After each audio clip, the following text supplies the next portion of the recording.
নমস্কাৰ আপুনি চাই আছে বিয়লিৰ খবৰ মই জয়ন্ত মাধৱ গোস্বামী বিধানসভাত গৃহীত হল ইউসিসি বিধেয়ক বিৰোধীৰ হুলস্থুলৰ মাজতে ইউসিসি বিধেয়ক গৃহীত মুখ্যমন্ত্ৰীৰ প্ৰস্তাৱৰ পিছতে বিধানসভাত বিধেয়কখন গৃহীত হয় ষষ্ঠদশ অসম বিধানসভাৰ প্ৰথম অধিৱেশনৰ আজি অন্তিম দিনটোত দিনজোৰা আলোচনাৰ অন্তত সদনত ইউসিসি বিধেয়ক গৃহীত কৰা হল শাসক পক্ষই ইউসিসি বিধেয়কক সমৰ্থন জনোৱাৰ বিপৰীতে বিৰোধীয়ে এই বিধেয়কখনৰ বিৰোধিতা কৰে যদিও সংখ্যাৰ ফালৰ পৰা বিধেয়কখন গৃহীত হয় বিধেয়কখন গৃহীত হোৱাৰ লগে ইউসিসি বলবৎ কৰা অসম দেশৰ তৃতীয় ৰাজ্যৰূপে পৰিগণিত হল গুজৰাট আৰু উত্তৰাখণ্ডত ইতিমধ্যে বলবৎ হৈ আছে ইউসিসি মাননীয় অধ্যক্ষ মহোদয় মই প্ৰস্তাৱ উত্থাপন কৰোঁ যে the uniform civil code Assam bill 2026 খন পাৰিতকৰণৰ বাবে লোৱা হোক এতিয়া বিধেয়কখন পাৰিত কৰা হোক যিসকলে সপক্ষে আছে কওক হয় যিসকলে বিপক্ষে আছে কওক নহয় মই ভাবোঁ হৰ সাপেক্ষে প্ৰস্তাৱটো গৃহীত কৰা হ'ল আৰু বিধেয়কখন পাৰিত কৰা হ'ল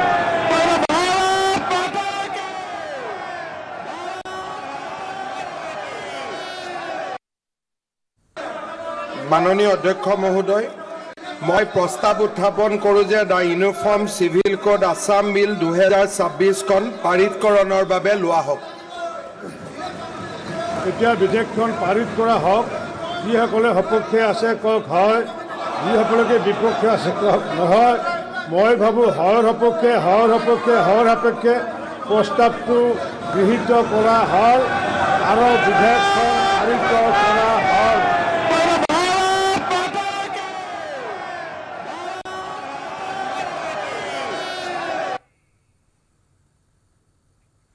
কংগ্ৰেছক মুছলিম লীগৰ লগত তুলনা মুখ্যমন্ত্ৰীৰ আজি গোপীনাথ বৰদলৈৰ কংগ্ৰেছ নাই চৰ্দাৰ বল্লভভাই পেটেলৰ কংগ্ৰেছ আজি নাই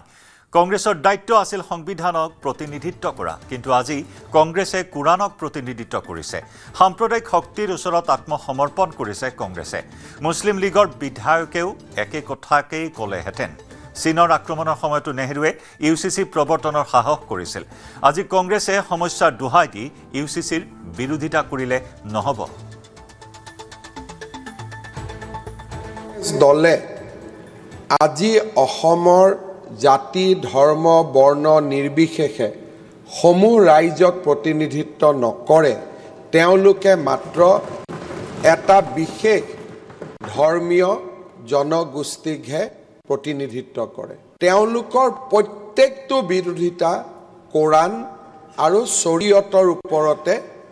আজি তেওঁলোকে যুক্তিক আগবঢ়াইছে কিন্তু মুখত এবাৰো ভাগৱত গীতা ৰামায়ণ মহাভাৰতৰ কথা ওলোৱা নাই মই আশা কৰিম আমি নিজে যি ধৰ্মকে প্ৰতিনিধিত্ব নকৰোঁ কিয় আমাৰ বক্তব্যই সৰ্বধৰ্মক প্ৰতিনিধিত্ব কৰাৰ প্ৰয়োজন সৰ্ব সমাজক প্ৰতিনিধিত্ব কৰাৰ প্ৰয়োজন মই এই কাৰণে কৈছোঁ সুদীৰ্ঘ 22 বছৰ ময়ো কংগ্ৰেছ দলত আছিলোঁ কংগ্ৰেছ যাতে কেৱল এটা ধৰ্মৰ দললৈ ৰূপান্তৰ নহয় হি গণতন্ত্ৰত অতিকে প্ৰয়োজন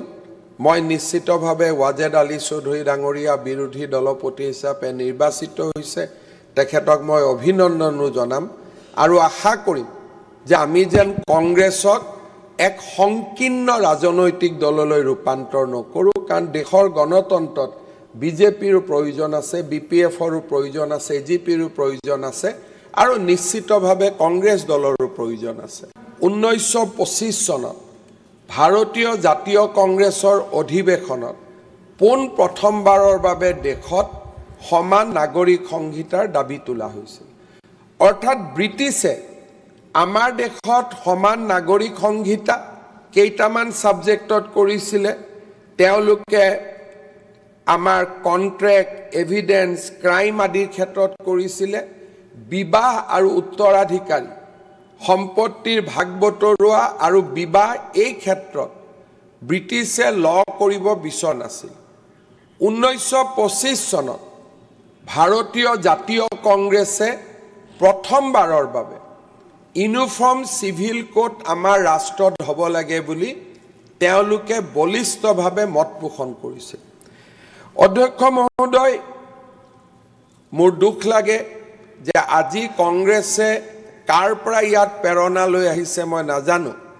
কিন্তু কংগ্ৰেছত থাকোঁতে মই গম পাইছিলোঁ যে কংগ্ৰেছৰ আইডিঅলজিকেল ইনস্পিৰেশ্যন জৱাহৰলাল নেহৰুৰ পৰা পোৱা যায়। আজি কোনোবা যদি ধৰ্মৰ মোল্লা বা পণ্ডিতৰ পৰা ইয়াত ইনস্পিৰেশ্যন লৈ কংগ্ৰেছ দলে ব্যাখ্যা ৰাখিছে মই নাজানো, বাট কংগ্ৰেছ দলৰ আইডিঅলজিকেল ফাউণ্ডেশ্যন গান্ধীজী আৰু নেহৰুৰ তত্ত্বগধুৰ বক্তব্যৰ পৰাই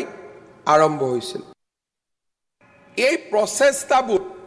বিজেপি আৰু RSSৰ প্ৰচেষ্টা নহয়, কৰবাত জাতীয় কংগ্ৰেছৰ নেতাসকলে স্বাধীনতাৰ দুখ মোকালিতে দেশত এখন ইউনিফৰ্ম চিভিল কোডৰ সপোন দেখিছিলে আৰু দুৰ্ভাগ্যবশতঃ বাবে আজি গোপীনাথ বৰদলৈৰ কংগ্ৰেছ নাই, আজি ৰাজেন্দ্ৰ প্ৰসাদৰ কংগ্ৰেছ নাই, আজি চৰ্দাৰ বল্লভ ভাই পেটেলৰ কংগ্ৰেছ নাই, আৰু সেই কাৰণ কংগ্ৰেছে আজি ধৰ্ম নিৰপেক্ষতাৰ কথা কোৱাৰ সাহস হেৰুৱাই পেলাইছে। আজি কংগ্ৰেছে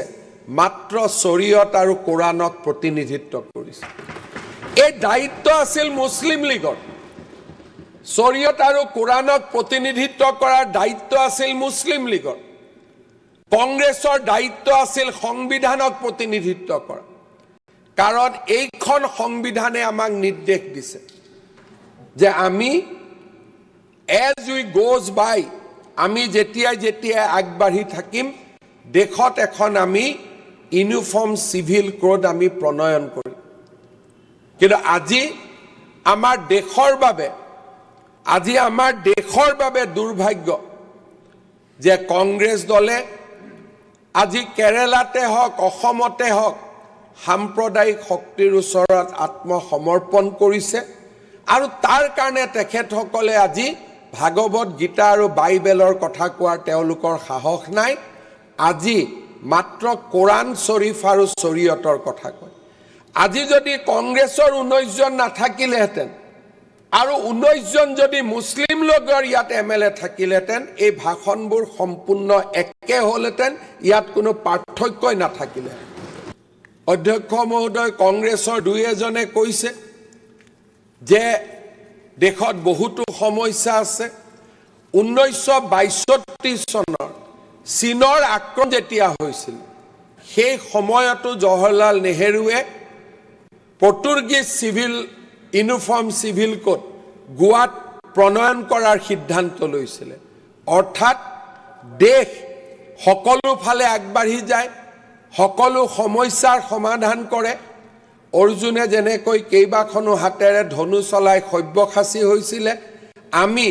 দেশত ৰাস্তাও বনাম, স্কুলো বনাম, কলেজো বনাম, লগত আমি ইউনিফৰ্ম চিভিল কোডো আনিম। কাৰণ আমি অৰ্জুনৰ পৰা শিকিব বিচাৰোঁ, আমি আমাৰ সভ্যতাৰ পৰা শিকিব বিচাৰোঁ, আমি আমাৰ চিভিলাইজেশ্যনৰ পৰা শিকিব বিচাৰোঁ।